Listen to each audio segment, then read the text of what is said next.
What if I told you that Joe Rogan and Matthew McConaughey had a conversation about the Bush family's massively rich banker who gathered all these scientists from around the world to discuss the disclosure of UFO recovered craft? And in that meeting, it was decided that we can't let people know about this because it'll disrupt society. It will change religion and it'll crash the economy. Add to that Ezekiel's wheel and Nephilim and all these other religious texts that talk about these beings from the sky. We got a real conversation on our hands. So no matter where you are on this topic, I encourage you to stick with me because it's time to wake up to the truth. It's time to wake up to the truth of this reality. So if you like this content, hit the like button and let's get into this and see what it's all about. Let's check it out. You ever meet Bush 41? No. Hi, President Bush. How you doing today?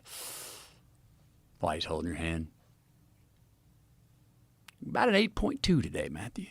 8.2. To the 10th. He would give you an answer out of 10 to the Weird. 10th of how he was doing. I always thought that was pretty interesting. Because everybody goes, oh, I'm good, man. Great. How are you? That's some CIA shit, son. He was adding it up to the 10th. What's your coordinate? About an 8.2. He had numbers in his head. Yeah. You know, Herbert Walker was the guy that Hal Puthoff and a bunch of these scientists, he brought them together and said, we have recovered a crashed UFO more than one occasion, and we have a back engineering program, and we're considering disclosure to the American people. I want you to list the positives, the positive impact of society, and the negatives. Yeah. And they did it with quite a few different scientists, and they all had more negatives than positive. If they came out with this information, Exactly. to share this information, what would be the Exactly. effect on society? Yeah. And that's the question they asked. I want to let you know that this Herbert Walker is the great-grandfather of George Bush. He's a banker. And why is he gathering the sciences together? Why does he know about this craft UFO? I've heard about it since I was very young, that if you peel back the layers of society and you get to those who are in absolute control, it's not in government, it's not in politics, it's in banking. More negatives than positives. More negatives than positives. Because? Disruption of religion, Okay. government, How does economy. that disrupt the religion? Well, I mean, it I depends on your understand religion. how it does. I just don't. Depends on your religion, you know, and depends on where these things are attention. from and what is happening. What do we In the know? Bible, Ezekiel has golden chariots from the sky. Exactly. Yeah, and a wheel within a wheel. Yeah, the Ezekiel stuff sounds like a UFO encounter.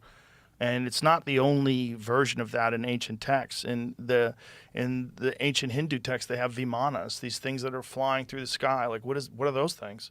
You know, in the Yeah. Rig Veda, even in the Bhagavad Gita, there's all these depictions of these things that sound like you're talking about a spaceship or at the very least some kind of technology. Like this thing about the Nephilim, like that the gods mated with women and created men who Yep. were monstrous. Boy, doesn't that sound like aliens came down and genetically manipulated primates and created human beings? That's a version of it that you could imply Maybe not totally true there, but from the text. It's all really weird stuff, man. Like really weird. If you found out that was all true, it would probably change everything about society. And this is what Herbert Walker and those guys decided after. So Hal Puthoff was explaining it to me on the podcast, like how they put a numerical value to each thing. I'm like, Right. like we were that close? Right. Like imagine if that happened. This is 1990, right? Now, correct me if I'm wrong, but these kind of really weird things, as you put them, they excite you more than they give you fear. now they're going to talk about the idea of conspiracy theory here in a second. I encourage you to stick with me because this keeps going. I mean, you're going to hear things you've probably never heard before.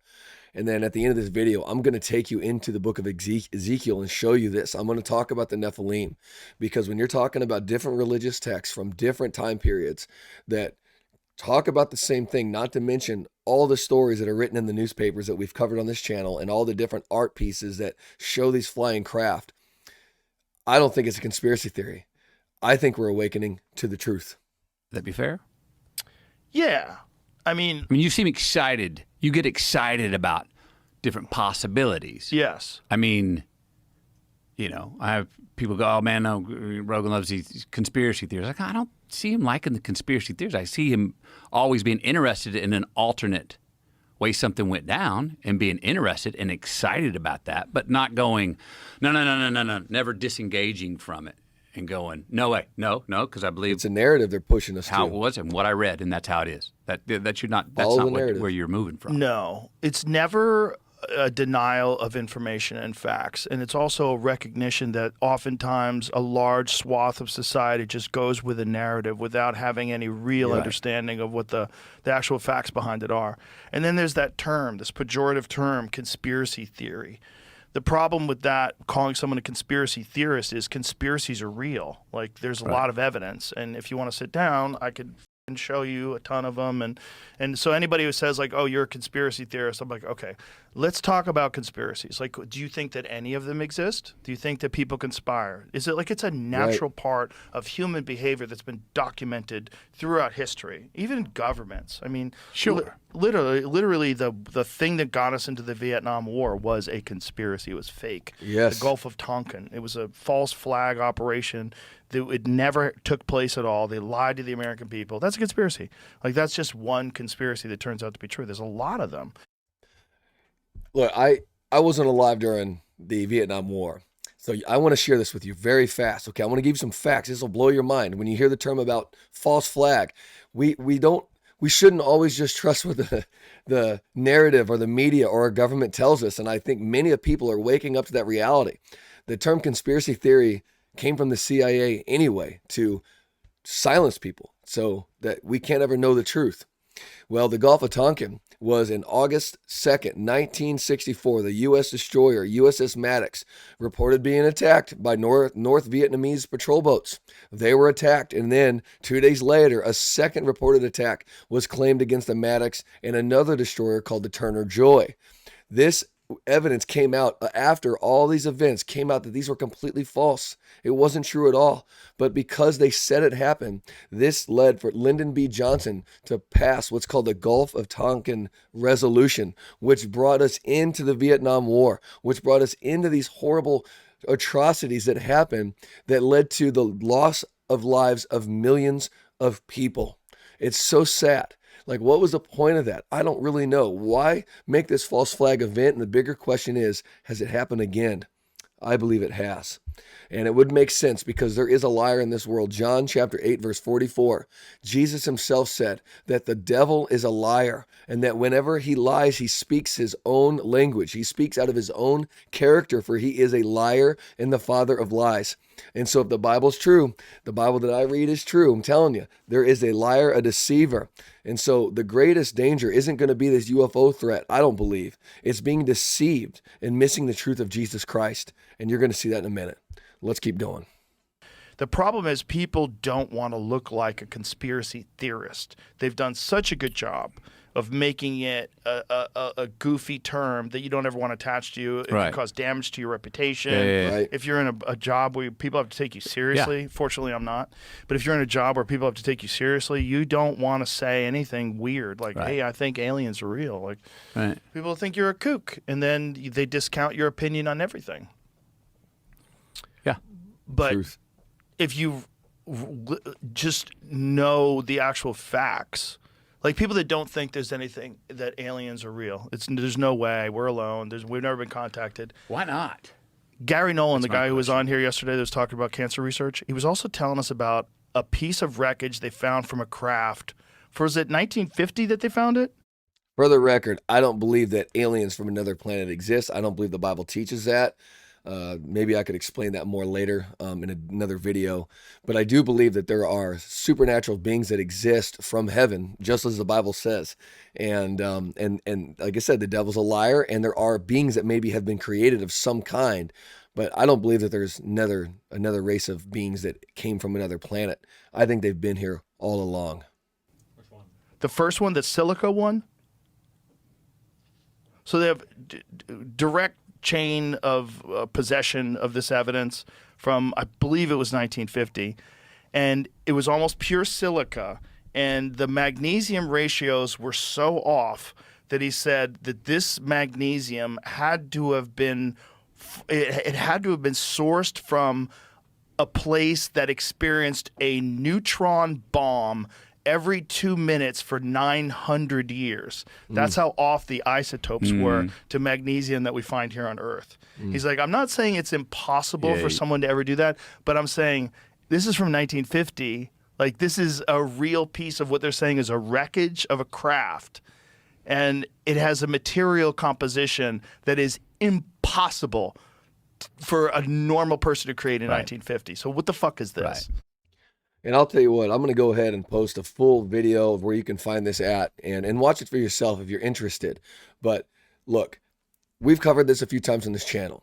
The reason why this channel exists is to slowly but surely wake us up to the truth of this reality and what it really means to be alive, to be a human, and to realize this world is not just a physical world. We live in a physical existence right now, in our bodies and in this desk and, this camera and where you're sitting, that's physical. But beyond that, there's a spiritual world, even your soul. It's not physical, right? You're not just a bunch of chemicals that randomly fire electrical impulses that make you watch in this video, right? You have a soul behind this.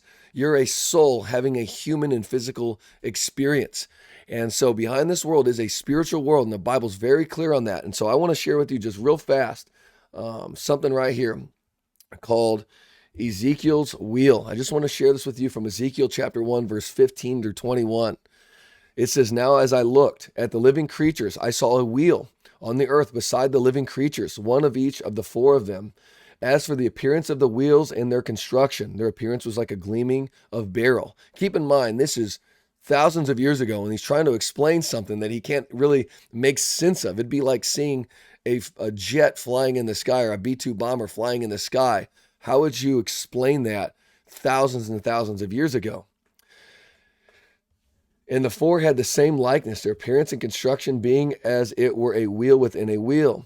When they went in any of their four directions without turning as they went. And their rims were tall and awesome, and the rims of all four were full of eyes all around. And when the living creatures went, the wheels went beside them. And when the living creatures rose from the earth, the wheel rose. Wherever the Spirit wanted to go, they went. And the wheels rose along with them, for the spirit of the living creatures was in the wheels. When those went, these went. And when those stood, these stood. And when those rose from the earth, the wheels rose along with them, for the spirit of the living creature was in the wheels." So some point this to being technologies, a type of technology. Some believe it represents the glory of God. But regardless, it points to a reality that's beyond our human comprehension. And it also, I want to talk about the Nephilim. Read Genesis 6 for yourself. I'm not going to read it for you. I just want you to read it. You tell me what it says. Tell me what you think about the sons of God, which are not from this earth. They're sons of God, seeing that the daughters of men were beautiful and they had children with them. They somehow mated with them and had these giants called Nephilim. These are not supposed to be creative beings. They devoured the earth, and there's a reason why God destroyed the earth in the flood. It was so crazy back then. This is the true history of our earth. I mean, there is so much we're being lied about, my friends. And again, if you didn't believe the devil exists and you want to believe everything the government says, fine, go ahead. But I'm here to share the truth from the scripture. There is a liar. There is a deceiver. There is a past that we've been lied to about to keep us blind so we don't know the truth. And it's all about Jesus. Everything is to keep us from knowing the truth of salvation, to know that we're caught in sin, we're in a spiritual war, and that we have this disease called sin that keeps us separated from God. Satan is called the accuser of the brethren. He wants you to fall. He wants you to be blind. He doesn't want you to hear the truth in Jesus. And so he deceives the whole world to fight against one person, the Lord's anointed, against Jesus, as written in Genesis 3, chapter 6, verse 16. Read it. Read the word for yourself, my friends. Don't just turn this off and claim everybody's a conspiracy. Test everything according to scripture. Search your heart. Pray to the Lord, and he'll give you understanding. But above all else, draw close to Jesus. He loves you. Don't put your hope in this world. Put your hope in Jesus Christ, who in Hebrews chapter 13, verse 8 says, is the same yesterday, today, and forever. That means that when the world shakes, Jesus Christ remains unshaken. So find yourself in him, and you will be found on solid ground. I love you, my friends. I thank you for being here with me. Hit that like button. Help us to get this out there to more people. Let me know what you think in the comments. I love reading what you have to say. It's so fun to read the comments and just converse with you. And subscribe to this channel if you haven't yet. We're on a journey of truth. We're on a journey to seek Jesus together as one. Truth be told.